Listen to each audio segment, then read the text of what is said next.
here's Brody Brazil. This is going to be one of those stories where the main headline and the thing that matters most are actually two separate things, because everybody's talking about Tom Brady's return to the football field. He is unretiring. I mean, he still is part owner of the Raiders and one of the lead broadcasters on Fox Sports, but coming back to the football field for a flag football classic that's going to be played in Saudi Arabia next spring. But more than Tom Brady's emergence and return and presence for this tournament and kind of being the leader of the tournament, I mean, he's the one that made the announcement yesterday in Las Vegas to kind of kick this thing off. It's not only his participation, but it's also who else is deciding to play and maybe the ramifications and impacts that a tournament like this, a quick one-day round-robin tournament, might have on NFL future participation, like in the Olympics with flag football. Will NFL players get interested in being in the first ever Olympics that feature flag football? That's going to be Los Angeles in 2028. So there's a lot to unpack here. It's way more than just Tom Brady. How about the NFL's feelings regarding this tournament? They've got a lot of active players that are going to be participating in this tournament. What's the nature of this classic? Is it like full steam, 100% effort? Knock on wood, could somebody get hurt? I almost didn't even want to say it, but we will have to approach that later on in this video. March 21st of next year at Kingdom Arena in Riyadh, Saudi Arabia. It's a 3-team, 8-player per team tournament, round-robin style. It's going to be broadcast live on Fox Sports. I don't know the time difference there. Do they have to play that like super late at night for it to be afternoon and evening hours here in the United States?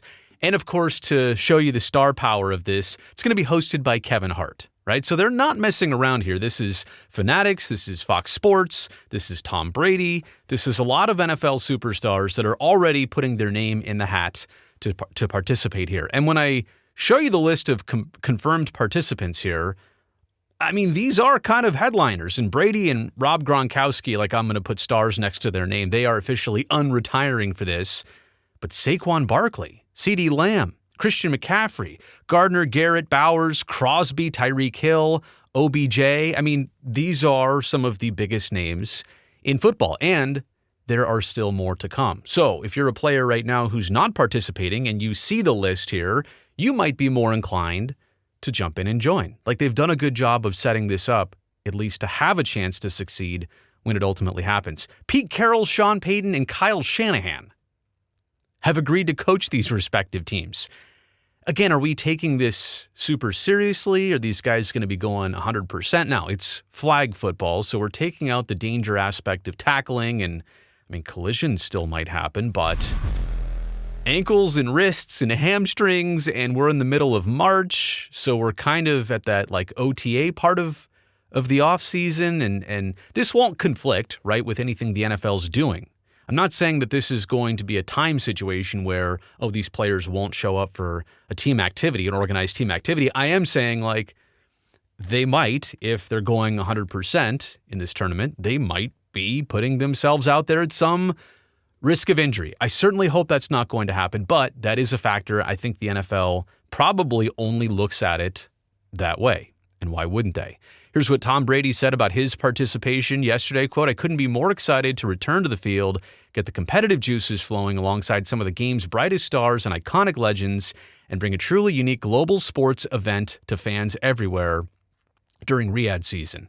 I have always admired the power of flag football and how it connects fans of all ages, and it's awesome to be able to showcase the sport on such a global stage while joining together so many incredibly skilled athletes," he went on to say. And yeah, I will be bringing home the trophy.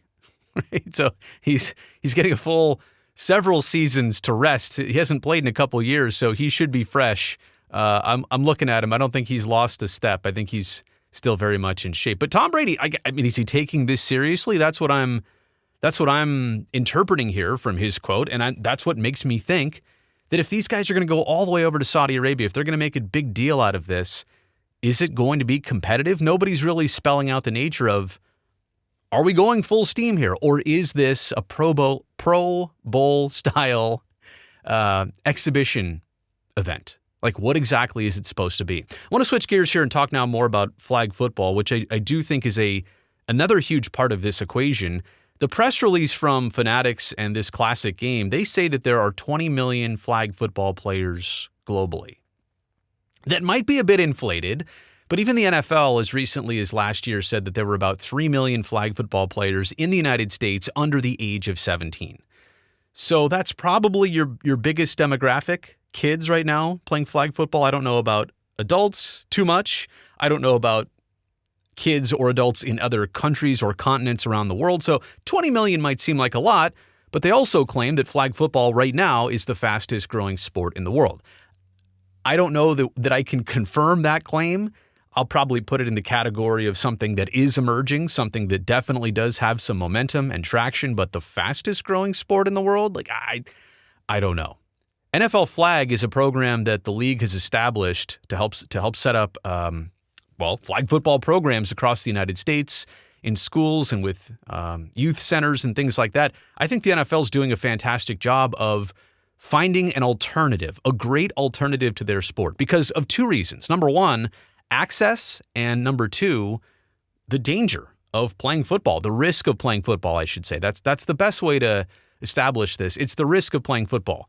You're going to play this sport and potentially things could happen. Head injuries, body injuries, things that are risks of the game. And football can do everything it wants to minimize those risks, but there, in the end, are some still certain risks that do exist. So you can't get around that, but the access part is another huge issue. To properly play football, think about what you need, besides the coaching, the amount of people and players, and the proper field, but also the equipment, right? From pads to helmets, even as many footballs as you need, the proper footballs themselves, that's a lot of money. And there's a lot of places across the country and across the world that just cannot afford that. Well, flag football is a much lower barrier to start just playing the game. What do you need? Some pieces of fabric, a belt-type device, and a football. And some cones and maybe draw some lines out on your field. But the point is, you could even play it on a hard surface, like an asphalt surface. Flag football is a great alternative for those two main reasons, access and to avert risk, to get around a certain amount of risk. And yeah, flag football is making its Olympics debut at the LA Games, the Summer Games of 2028.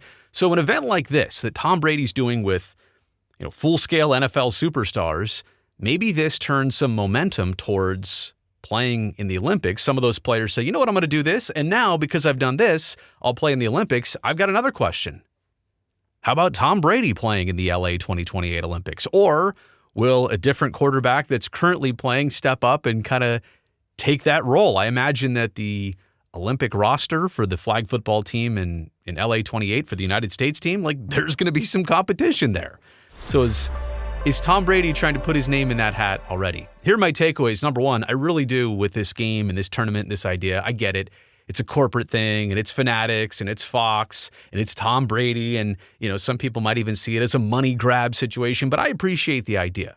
I think that all of this is good momentum for football. They're doing something to really grow the game, to get more kids in the game in a safe way, and I don't see anything wrong with the idea and hopefully the execution here. I hope it goes over well, and I hope, to some degree, that it's serious competition, because if it's not, I think people are going to put it on, say, what am I watching here? A couple plays. All right, I've seen this before. Done.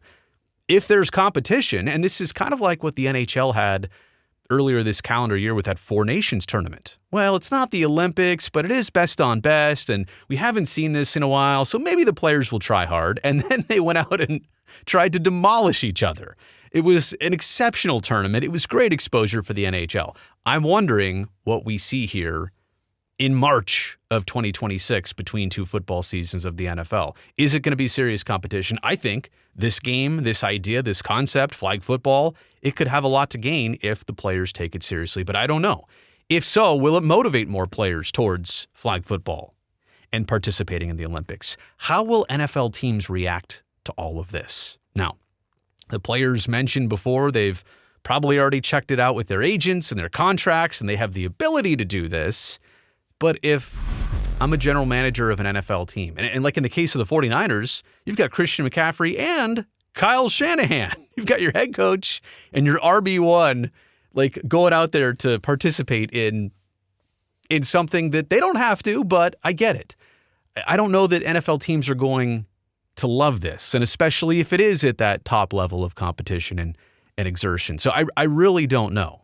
But I do know that if this game is successful, it has the ability to turn into an annual franchise, a thing, something that we'll tune in for in March, more than a month removed from the Super Bowl. Again, there's a lot of good reasons I think this is good for football. But I want people to see past the whole Tom Brady is unretiring thing.